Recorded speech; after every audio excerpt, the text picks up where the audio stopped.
Okay, Yeah. I see it now. Yeah, SCAPA DART. Okay. Got it. My sharing is a little bit defective tonight. Normally I'd wrap it up in a tighter package, but it's not wanting to contribute at the moment. Let me also turn on share sound. So when we play some videos, we'll be able to hear the sound there. So tonight's our briefing for the September 24th exercise we're having for customers, passengers that'll be flying with us.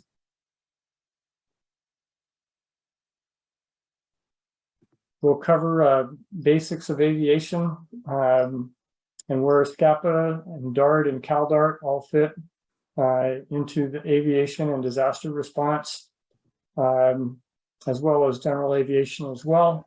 And we'll end up with a summary of what's going on in the exercise itself. So first, I'd like to talk a little bit about how CalDART got started. SCAPA DART had the first DART within California, and it started from board members who had participated in the Loma Prieta earthquake, which occurred during the 1989 World Series game. The communities of Watsonville and Santa Cruz were cut off from the outside world. There was a very large spur-of-the-moment airlift that was put together to bring food into that area. And let me play the video on that. That's a real interesting video.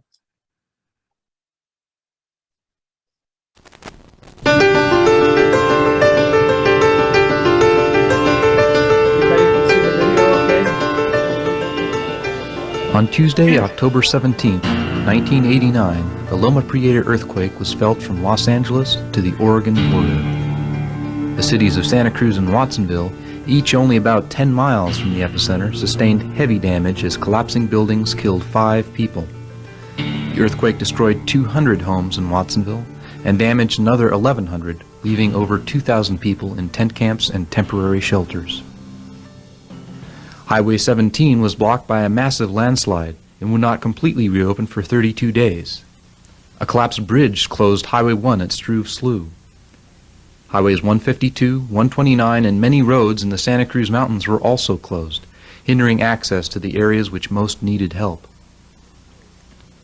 And although it could not run its own printing press, a fresh copy of Watsonville's Register Pajaronian newspaper was available the day after the earthquake, October 18th. It had been printed in San Luis Obispo and flown into Watsonville Municipal Airport. In the coming days, all of Santa Cruz County would benefit from the lifeline that Watsonville Airport provided to the outside world.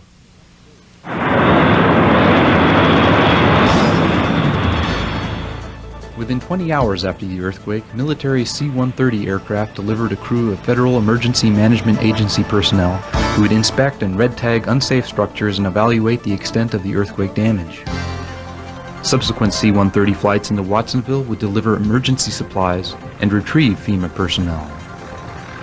California Department of Forestry helicopters used the airport as they battled several fires started by the earthquake.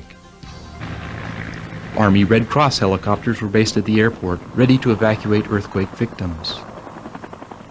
The Navy also flew in 2 Black Hawk helicopters carrying several tons of emergency relief supplies. To prevent further shaking of unstable buildings, the airport traffic pattern was changed to keep flights of these helicopters and all other aircraft away from the city of Watsonville. The terminal at Watsonville Airport became the staging area for FEMA workers, military officials, and medical personnel. State and federal officials also arrived by air, and the media followed. While the Federal Aviation Administration closed off Watsonville Airport to all flights except those delivering emergency relief, most incoming flights were still made in privately owned aircraft. Pilots from all around the Bay Area volunteered to deliver donated supplies to Watsonville residents in need. On Thursday, October 19th, the Food Bank of Contra Costa County asked Linda Meloche at Buchanan Field in Concord if several tons of food could be delivered to Watsonville by air. Calling on volunteer pilots, Linda organized an airlift that delivered 40,000 pounds of food in 100 flights by early Friday afternoon. Bill Dunn and John McAvoy organized an airlift from Reed Hillview Airport that began Saturday, October 21st.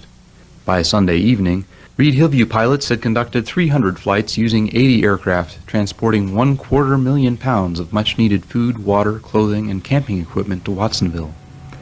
Everything had been donated, including the supplies, planes, and fuel. Similar airlifts were organized out of other airports. Hamilton Army Airfield pilots flew in 28,000 pounds of supplies in less than 2 hours using 50 aircraft. Pilots from Half Moon Bay and San Carlos also participated in the airlift, delivering thousands of pounds of supplies to Watsonville. In the days following the earthquake, the tarmac at Watsonville Airport was crowded with unloading aircraft. There was so much air traffic that the FAA brought in a temporary air traffic control tower. The California Conservation Corps provided help moving the incoming supplies as 5 hangars were filled with goods destined for local disaster relief organizations. Ultimately, over 1,000 airlift flights delivered 500,000 pounds of emergency supplies to the Second Harvest Food Bank alone. Watsonville Airport provided speedy access to the county hardest hit by the Loma Prieta earthquake. And when Watsonville needed it most, hundreds of Bay Area volunteer pilots flew in emergency supplies.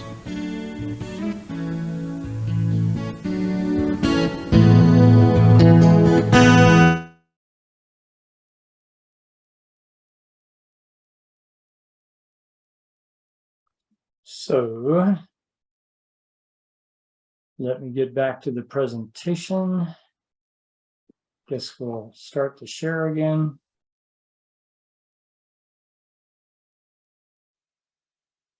Okay, so that was a very significant airlift that occurred back in 1989 that helped get the ball rolling for SCAPA DART to say it should organize itself, and for California Pilots Association to endorse the concept of putting CalDART together, and leading us to the CalDART we have today.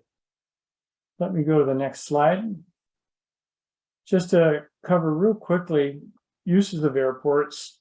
This is from an FAA document that describes the public use airports in America. And they have about 5 main types of usage. And right at the top is emergency preparedness and response. So that's our little sweet spot.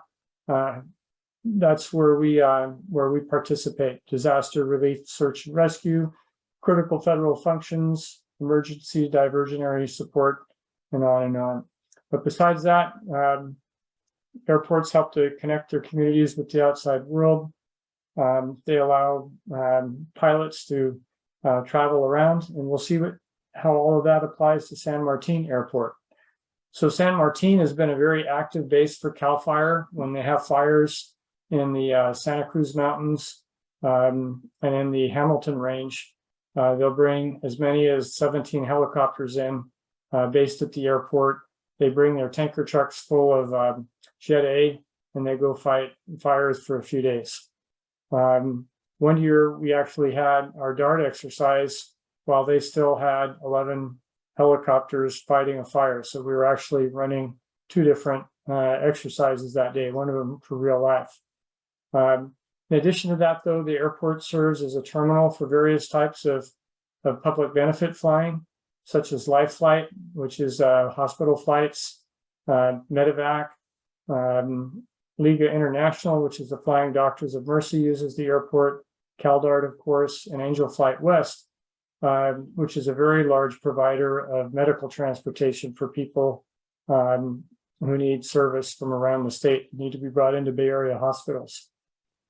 We do have some local businesses that use the airport.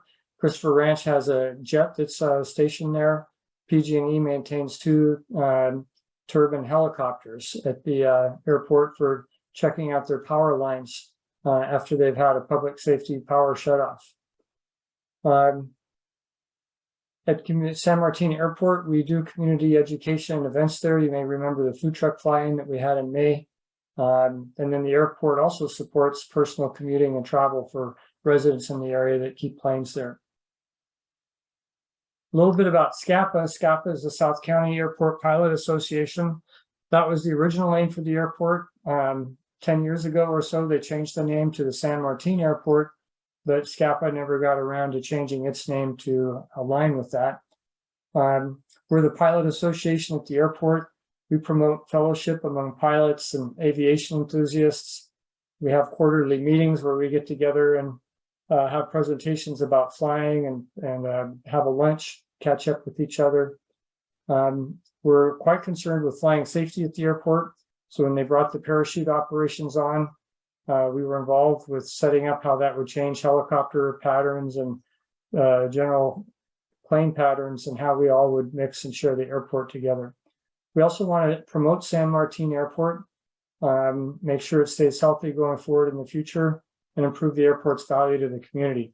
And that last item is where SCAPA DART comes in.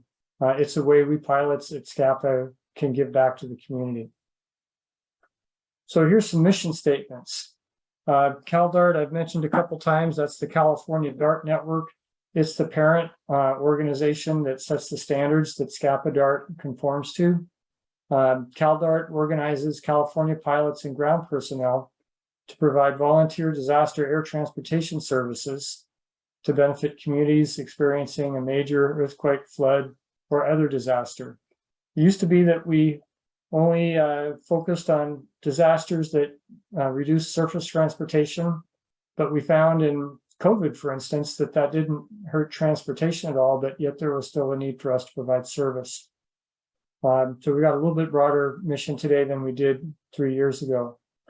And then SCAPA DART benefits the surrounding community by providing volunteer air transportation service during disaster, and also supports the California DART network.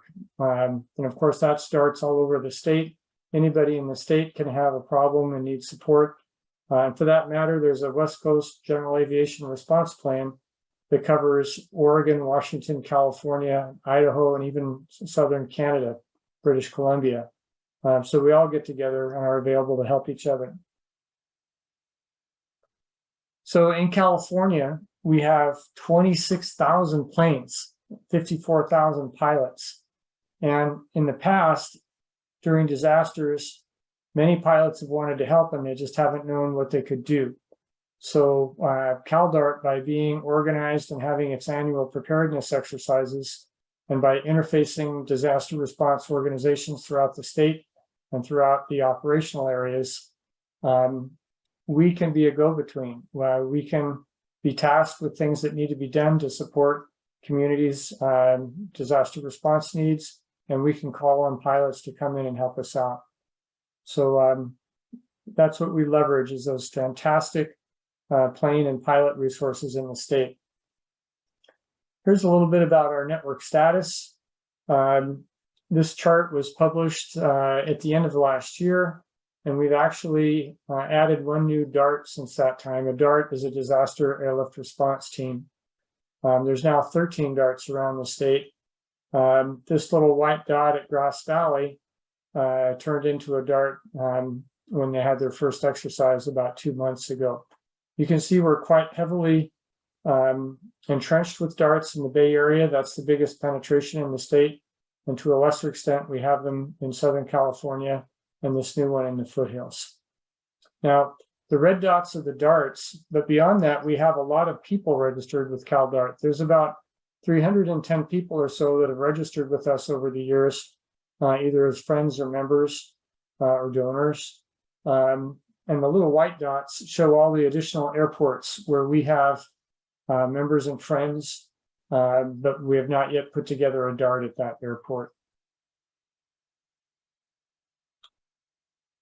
So a little bit about how a DART adds value. You've seen somewhat of that by looking at the Watsonville video, but in general, if you have a disastrous event, such as an earthquake, mudslide, which might be caused by heavy rains or tornadoes or hurricanes, and especially if your regional surface transportation is impaired, but that's not required, and your airspace system is operational, when all that comes together, we can use volunteer pilots and aircraft to provide free air transportation services, and that aids local and regional communities' disaster response.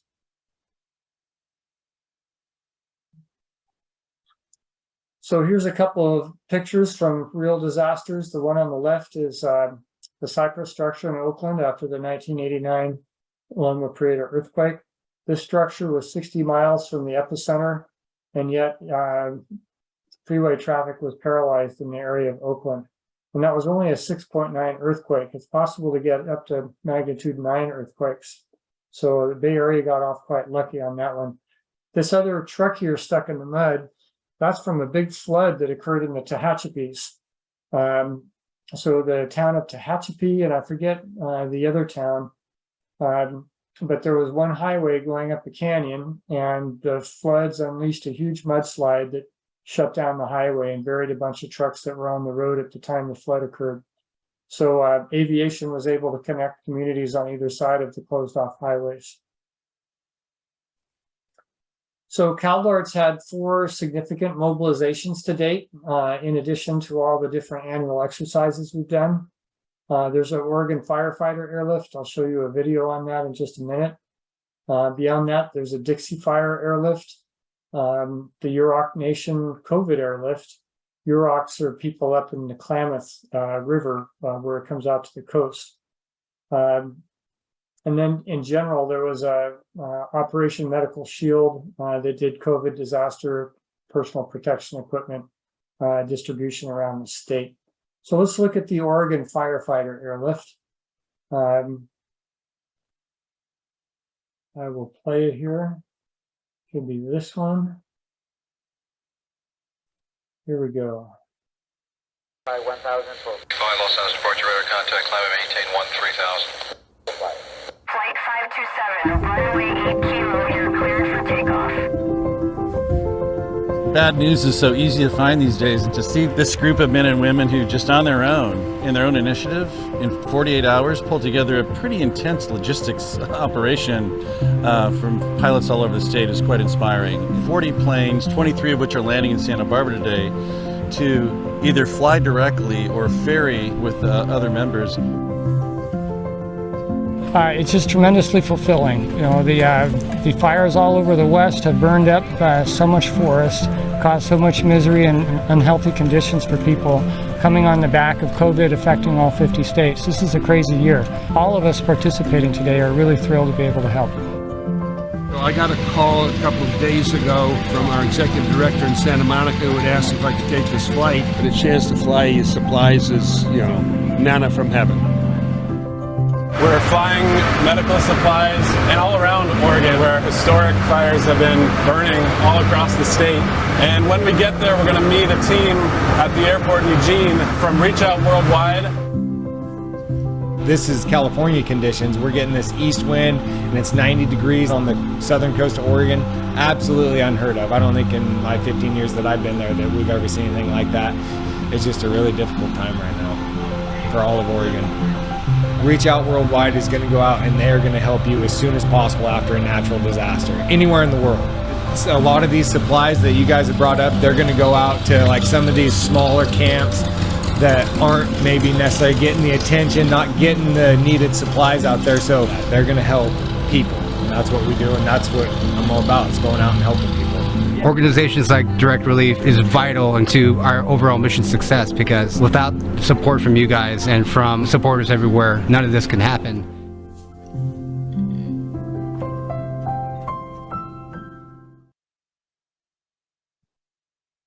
So that was Direct Relief. Direct Relief is the largest donor of supplies. Excuses, deflections, pouring. That looks like CNN. Here we go. Yeah, so Direct Relief is the largest donor of medical supplies in the United States. And we organized the airlift for them as described in that video. On the Dixie Fire, some of you may remember that the town of Greenville got burned out. We got a request from Southern California. One of the religious organizations down there was shipping up school supplies to the kids to get them back into school so they'd have books and such. And they requested a free shipment. So we had the long and short of it that day, a little Cessna and a big old CJ 3, I believe, Citation make the trip.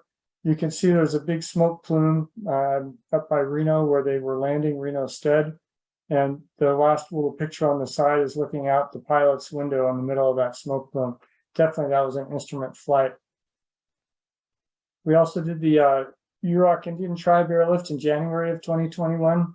That was a specific part of Operation Medical Shield. We had a whole bunch of planes put together over the course of about 2 weeks, flying things from Santa Barbara up to Klamath Glen. Actually, Crescent City was the airport we used. A pretty long flight in California. That's me on the right side with the emergency manager for the Yurok tribe. We had probably about 12 planes help out in that airlift over the 2 weeks. And there's too many pictures to count from Operation Medical Shield, but this group of people here were San Francisco community food providers that needed face shields, so we got them their face shields. Down here at Carlsbad, California, near San Diego, there was a group of kids that was making free face shields, and we actually shipped them all around the state. We also got involved with some ventilators, so we helped get some ventilators built and shipped and moved prototype pieces and parts around. That was an interesting operation. So that was Operation Medical Shield. So those are our most significant deployments to date. So getting down to some of the specific things that you can do with air transportation to fight a disaster. So here's some of the basic ones. You can transport emergency workers to work via long commute. So in the Bay Area, we have a lot of people who don't live in the city where they work. You could live in Hollister, but be working in San Jose or Palo Alto or Morgan Hill or Gilroy. So we can help by picking people up in Hollister and flying them up to the airport close to where they work. If it's a big disaster, you're probably flying people in from out of region to help, and we can help get them into the disaster zone very close to where they're needed. And that could be police, fire, medical people, public works, people fixing water supplies and electricity and that sort of thing. Family reunification can be an issue. Again, families with very long commutes maybe need to get back together again. And so we can fly them around the Bay Area to get them back to where they live so your nuclear families can be together. Medical air transportation is not our sweet spot, but basically anybody that could ride in a car could likely ride in a plane. And if you're in a bad enough way, planes may be a backup source of medical air transportation for you. And one final note, cargo doors. A lot of our planes have cargo doors on them, and that can help with people who have A and FN access and functional needs. So if you're in a wheelchair, probably hard to climb up on a wing and get into a plane, but it might be significantly easier to load through a cargo door. Another type of operation we can do with general aviation is evacuations. And normally you want people to stay in the disaster zone after a disaster, but that may not be possible for everyone. So if people have houses that are uninhabitable, well, your first desire is to go to a shelter in the disaster zone. But those shelters could be overflowing. And if that's the case, maybe you want them to shelter out of the area and maybe they need air transportation to get there. You can have fragile people who can't really survive in a disaster zone. And if you don't get them out in 3 days or a week, they might be dead. So examples of that are people on dialysis. On dialysis, you have to have electricity, you have to have clean water, and you have to have lots of dialysis supplies.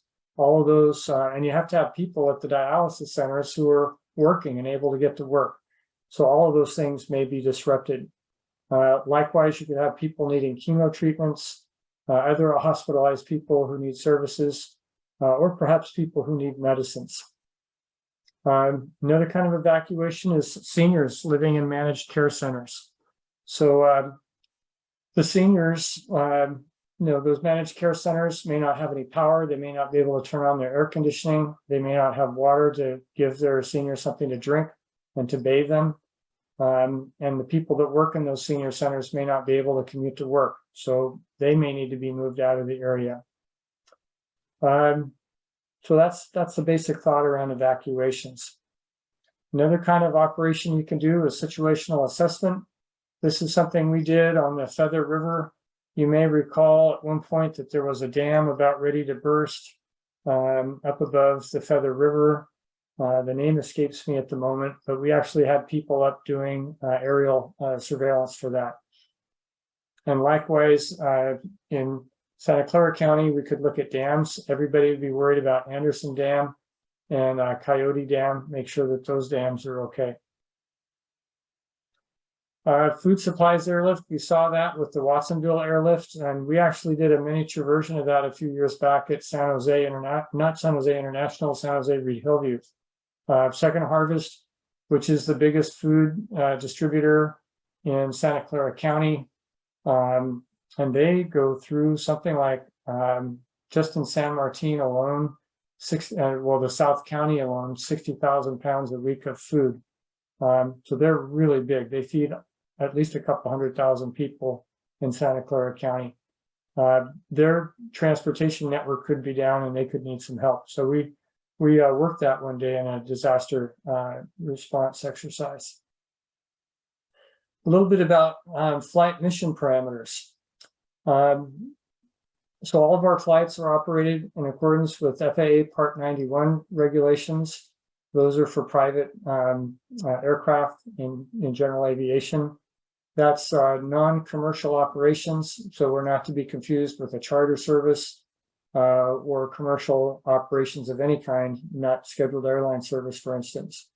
We do require our pilots to be certificated by the FAA and to be insured, and they're flying certificated and experimental FAA registered aircraft. When I say experimental, in that a lot of people build their own airplanes, and there's a way they get them registered through the FAA, and they retain the category of experimental, but they are used in operations in quite sound aircraft, and go through their own maintenance procedures, which are similar to the certificated aircraft. Responsibilities in DART is that the DART ground crew and management take care of the logistics, and the pilots take care of the flying. So it's a very simple handoff of responsibilities. Some people wonder where DART fits in with respect to the NIMS. NIMS is the National Incident Management System. So this is the federal government chart that talks about how resources flow, requests and responses. So at the bottom of the chart is local people, and at the top of the chart is federal people. At the very bottom, you have an incident commander who's fighting a fire, or he's in charge of responding to the disaster. He's got some backup behind him, which is an emergency operations center. They worry about all the logistics. They get the guy the equipment he needs, the incident commander, they get him the people he needs, and whatever else. Now, they can get it locally. They can go up to the state emergency operations center and ask for assistance. They can go up to the federal government and ask for assistance. They're also supposed to go to local sources of aid. So that could be the private sector. It could be non-governmental organizations. And that's where we come in. Our SCAPA DART is a disaster airlift response team. We're available to the local EOCs in Gilroy and Morgan Hill. And they'll call on us if you need some help. And if we can't cover it ourselves, we escalate our needs to the CalDART network.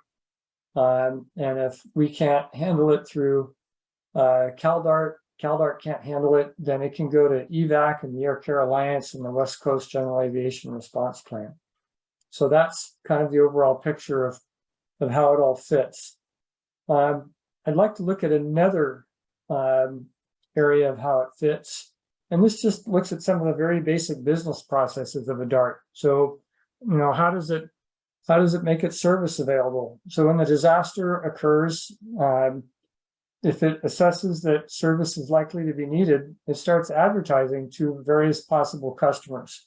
That could be city emergency services people, community organizations active in disaster, such as your CERT people or the Red Cross. In Santa Clara County, we have Cadre, which is the official representative of all the volunteer organizations active in disaster. We have food banks, and we have ARES, the Amateur Radio Emergency Service.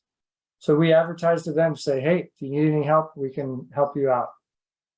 Then we start putting messages out into the general community through radio and through newspaper, and they can be targeted towards those fragile people that need to get out of the disaster zone. It could be businesses that have special needs or just residents that have special needs.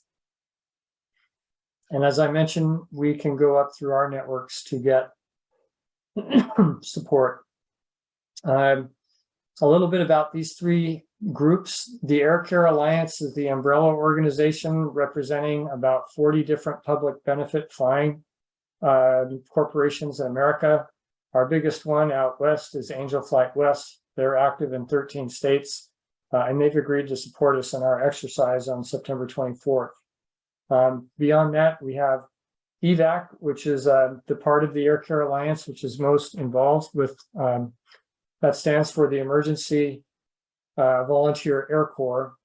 And they maintain a West Coast General Aviation Response Plan, which ties together pilots from the West Coast states and southern Western Canada. So that's our escalation tree. Getting into the exercise itself, some of the particulars, have some simple objectives. When you get down to the root of it, at SCAPA DART, we want to build our skills and experience and enthusiasm, get some new people involved with it. Going outward, we want our community to be more aware that we exist. So we'll be covering these exercises in the local papers. We want to renew our ties with local disaster response organizations. So that's your people in the emergency operations management for cities of Gilroy and Morgan Hill. That's the CERT people, that's the Red Cross. That's all your groups in the area that are active in disasters. And we want each of people who participate in this exercise to feel like it was worthwhile for them. So that's the basic exercise objectives. So what's happening on the 24th? We're going to, our activity is that we're going to arrange the safe transport of passengers by pilots. We're going to be operational between 10 a.m. to 2 p.m. That's the plan. We'll have a hot wash debriefing when things are over at 2 p.m. on the ramp. Hot wash is a fireman's term for talking about how things went, what we learned, what we could do better. Our location will be the south ramp at San Martin Airport. I'll be showing you a map in just a minute. Participation in this exercise is by prior approved registration. That's for passengers and for pilots. So every accepted participant either flies or observes. When they flies as a passenger, or they fly as a pilot, or perhaps they just want to come and check it out. All those are possible. Flights may be long or short. We'll get more into that. I think actually I already mentioned that. It depends on how many people we have versus how many pilots we have and what the people want. So what do you do when you get there? You park in the field. So let me just take a quick look at what the field is. So here's Highway 101. Here's the San Martin Avenue exit. If you get off the Highway 101 San Martin Avenue exit going towards Monterey Highway, you take the first street, which is Murphy. You go down the little short turns past the hangars. You go to the south end of the airport. There's two different access roads. The second access road is where we're going to be. It's the same road that Silicon Valley skydiving uses. And that gray area, that's the south ramp. That's where all the planes will be parking. So to get back, what you do is you park in the field. So the field we're talking about is this field in between the two access roads. And by the way, don't go to this access road because this is the one the pilot uses. It has a card reader on it, and we don't want to disrupt activity through that gate. So we're going to use this second access road down here. So you park in the field, you walk up to the opening in the fence. Let me get a little bit more specific about it. Here's the parking. This area is going to be a cordoned off area on the ramp that the general public is allowed to move in. We'll have a couple tables there and a couple of shelters, 10-foot by 10-foot shelters. You can't see it, but there's a long fence along here. And right about here, there's going to be an opening in that fence. We'll open it, and that's where people will be getting in and getting out. So what do you do when you get there? You walk up to the opening in the fence. There's a porta potty available on the ramp. Oh, definitely need to cover that one. Porta potty is right over here. Register with customer service. You're probably already registered ahead of time. Hopefully you've already turned in your waiver, signed waiver, but if not, you can take care of any additional paperwork at the time you register with customer service. And then you wait into the cordoned flight area for flight operations to assign you to your flight. Hopefully it won't take too long. We hope to get everybody out by about 11, unless we're operating multiple flights, in which case first flights might be out by 10:30, 11, and then we might have a series of flights going through about 1 or 1:30.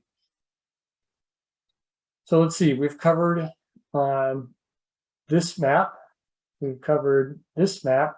I'll mention that the pilots are going to be parking out on this ramp. Talk a little bit about ramp safety. The general public stays inside this cordoned off area. That's a safe area. If you get outside of that area, you need to be either with ramp personnel or with your pilot. But only pilots are allowed out on the ramp. No unescorted non-pilot people. So some more exercise details. So passengers request participation through SCAPA DART customer service at caldart.org. Signed and witness waiver, we talked about that.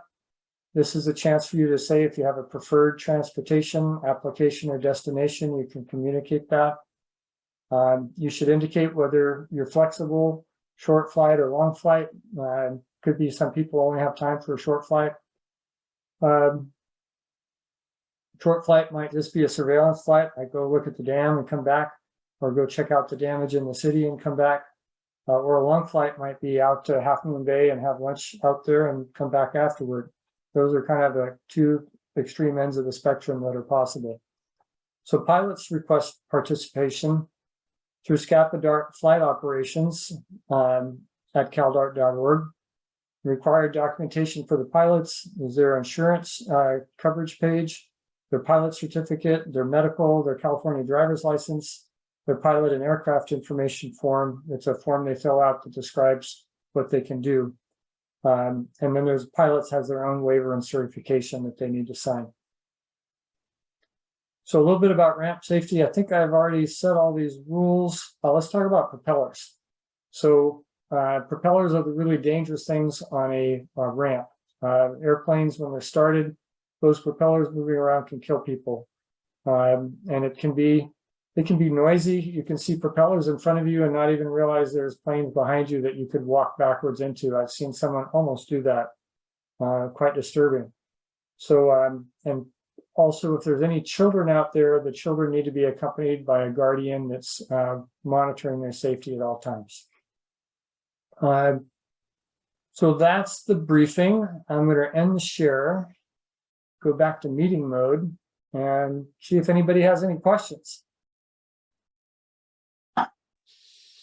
So that's all review for me, Paul. I don't have any questions, but good presentation. Thank you. And did it all seem appropriate?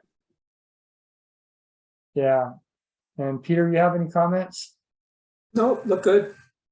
So you guys are both in flight operations. You've been signing up pilots and talking to them.